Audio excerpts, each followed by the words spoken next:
Hey guys, what's up? Welcome back to the channel. Magic Miller and my kitty Stitch over there in his favorite spot, my Michigan blanket. I just wanted to make another video today, highlight a couple things. A lot of people are scared about crypto. They think it's gambling, they think it's very volatile, and you're just going to lose money on it. You know, and I will say honestly, there are a bunch of what they call shit coins out there.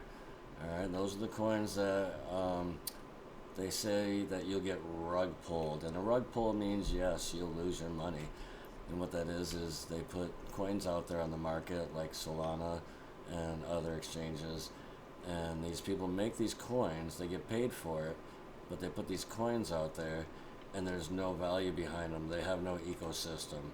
Alright, and what happens is they end up selling off their coins that they have that they made after some people buy them, and they make a bunch of money, and the other people end up with a bunch of coins that are worth nothing, right? So yes, that can happen if you're not careful. So if you buy from the proper exchanges and always know your crypto, they say KYC, know your customer, know your crypto. All right, check into everything you do. Coinbase, for example, Robinhood, all right, crypto.com, all these things. They're only going to sell you certain ones, and they'll tell you that it's only tradable on either Coinbase wallet, or it could be Binance, it could be Solana, it could be a number of different things. Alright, so just to get into it real quick here, I'm going to go over a couple things with you. Alright, so let's get straight into it, guys. Here we go.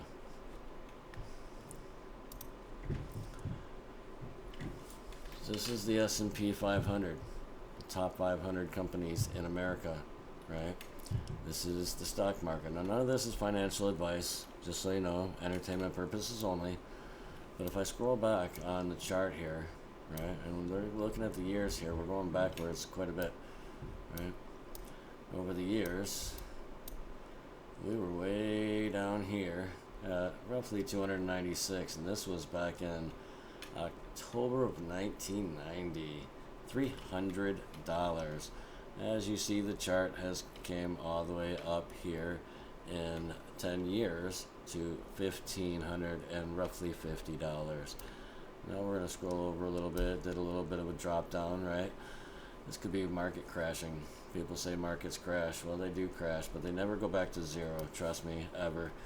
When a stock market crashes, stores don't close. Kmart went out of business, but it's because they had to file Chapter 11 bankruptcy. Besides that, if you look at these charts, here was another crash. People are selling off their stocks, right? But never goes back down to zero. Here we're sitting at 670 in March of 09. Now you come up here and we're sitting the next year up at $1,000. These blue marks represent the lows after these drop downs, right? And these lows constantly get higher. It's going to be a 7% increase annually is what we average on our stock market. That's why people make money off 401k. That's how people retire from the stock market going up. They invest money, whether it be 5, 10, 15, 20, whatever it is. They buy it in here, they buy it in here, they buy it in here, and every time it drops down, you purchase some more of whatever it is you want to buy.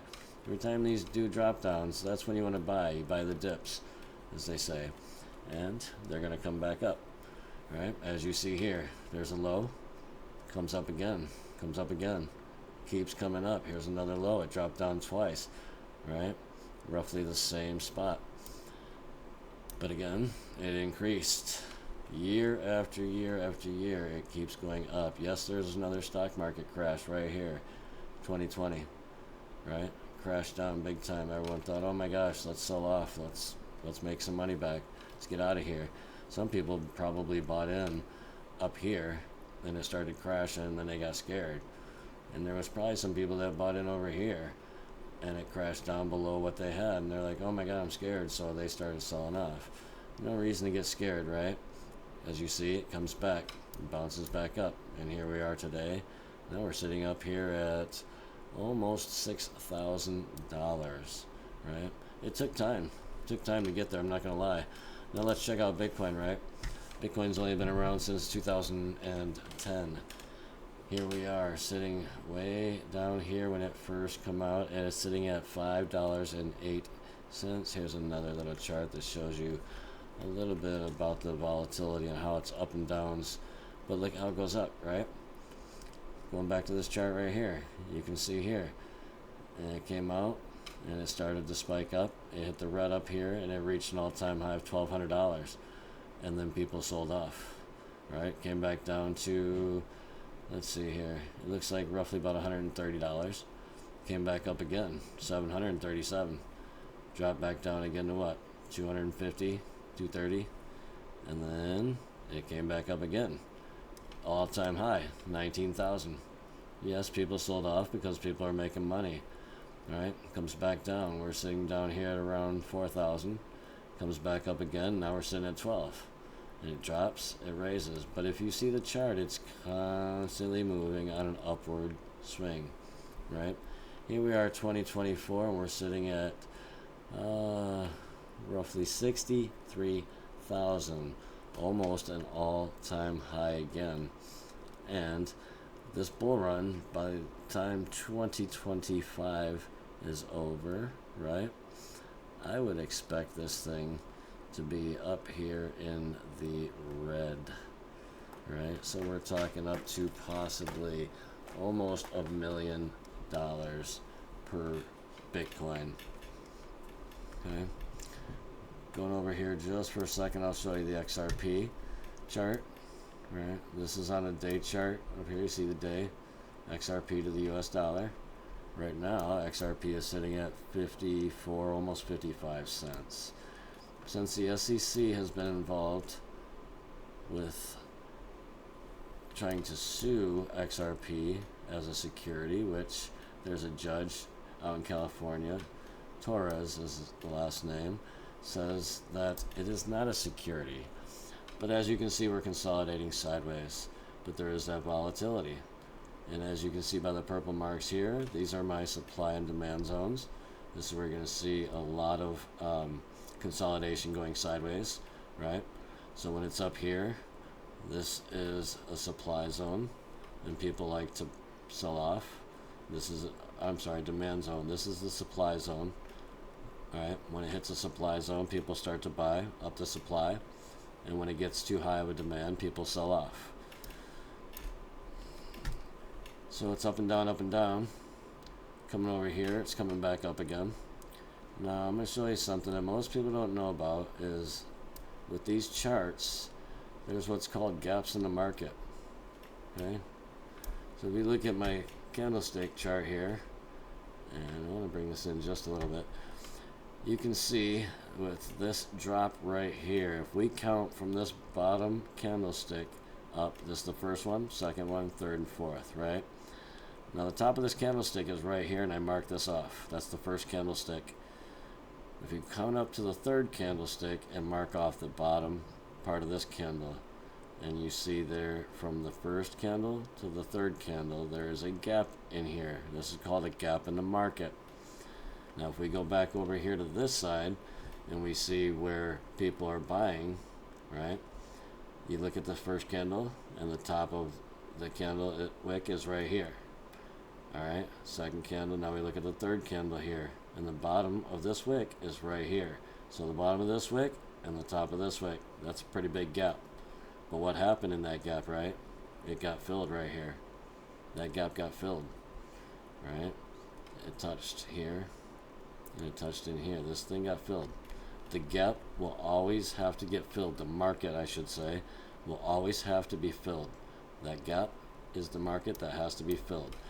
Now, in my own personal professional opinion, I've only been doing this since the beginning of the year, but I've been studying a lot about this, these charts and everything, and sometimes your lows get higher and your highs also get higher. As you can see by the chart here, you see this green candlestick here where it looks like it's been pushed down, right? It's a good possibility that this is going to push back down to the demand zone and then push back up again. We're going to have some sell-offs and then we're going to fill that gap. That's just my opinion. Now it could just go straight up from here. That's a good possibility too. But I've seen this happen a lot over the past year since I've been doing this. Alright? So, anybody who's worried about cryptocurrencies, it's going to be the next thing. Alright? We went from dial-up AOL to broadband to digital. We're on Wi-Fi. Alright? Your checks are digital deposits, cashed only when you pull money out of it. I'm going to go over here and show you. If you want security on your computers, you want to get a VPN. Now, this is NordVPN. I'm not sponsored by them, not getting paid by them. This is not really an endorsement or me saying that this is what you need. But a VPN in general will keep your computer safe so that nobody can access your network. Alright, nobody will be able to hack you because your system might show up in Mexico, it could show up in Australia. Nobody's going to know exactly where you're at. They're not going to be able to get your IP address. Alright, that's the whole point of this. And there are add-ons. You can definitely get your personal information off of the market completely for a little extra price per month. Alright, these are all different things. Now, there are different other places that you can use as well. You can also use cryptocurrencies to buy a lot of these now, just like Google Pay, PayPal, just like your debit card. Alright. And we have hot wallets, which are on a computer. If you have a hot wallet on your computer, which is kind of like what I have over here on the XRP ledger, I have a hot wallet here, but as long as you don't have your pass key stored on your computer, anywhere on your computer, when you make up your wallet, you're gonna have to have a pass key. You want to write that pass key off to the side somewhere beside your computer. Write it down on a piece of paper, put it in a safe, do whatever you have to. Do not keep that information on your computer, just in case your computer happens to get hacked. That will keep you safe and keep all of your monies safe. Alright, that's a hot storage wallet. Cold storage wallets, they have one like this Descent right here. I'm not saying you have to use this one. There are many out there that you can find. There's ledgers and other things that you can use as well. So, with this being said, the cold wallet storages are just like having your wallet in your pocket. Nobody can access them, nobody can hack them, and your pass keys are on here as well for your stuff, but it also has your crypto. Alright? Only your fingerprint will be able to unlock it. You program your fingerprint, you unlock it, you use your keys to scroll to whatever cryptocurrency you want. This thing holds 1 million different currencies. It's unbelievable, and many other ones do as well. It's not just this one. Again, I'm not being sponsored by this. I'm not being paid by it. It's not really an endorsement. I'm just telling you guys what you can do to help keep your cryptos safe. Alright? Never do updates from anything other than the actual site that you get your cold wallets from. Never upgrade from a third party, ever, or you might get hacked. These are some of the different things they have, but they have well over 3,000 coins and tokens and 59 blockchain networks that you can use without the hassle of third-party wallets. And you can use it just like your wallet, or just like your card at the store. You walk in, they say it's this much, boop, boop, you tap it, and there you go. Off you go. Alright. Coming down here, you can see they have many different partners. Alright. You can find out many different things about this particular one if you want. This one particular here, it is made in Korea, but it is very excellent from what I've heard. I'm about to order one myself. So you can buy one singly for roughly 120. You can get a double package for roughly 200, which will save you about 40 bucks. They do have a case, cables, and anything you need to know about the company. And this isn't the only one out there. Like I said, you can use other ones. And looking at the crypto fear and greed real fast here, guys. Last couple weeks, last month, it was neutral. Last week, it was neutral. The month before last, it was down here in fear. People were selling off like crazy. It was bearish. Now we're getting into a bullish mode. Alright? We're getting into a greed mode. And I'd say by the end of this month, in my own personal opinion, we should be up here in around the 80s, where it's very greedy. People are just going to start buying up like crazy. And that's where you're going to see some of these charts just explode like this mag right here. Alright, so anybody, like I said, who's nervous about crypto, don't worry. It's like Apple before the iPhone. It's like the internet before it became Wi-Fi. It was, it is, I should say, the future. We now have blockchain. Blockchain is the new internet. Alright, that's going to make everything pretty much safer than a lot of the old school ways that we used to have. Alright, so I'm going to wrap this video up here, guys, for now. We'll go over some more topics and some more things, especially XRP, other cryptos, other stocks. I just wanted to put this out there for those who are a little bit leery about crypto. Don't be afraid of it. Alright, really. It's like putting money in your 401k. Alright? It's like putting money in Tesla. It's like putting money in Apple, Amazon, Meta. Right? Your money will grow in time. It will. Unless that company takes a big nosedive, which, you know what, if they have a good ecosystem behind them, if you check out the internet, a lot of those, let's say Shiba Inu, for example, if you go online and check out Shiba Inu, they have a very good ecosystem, alright?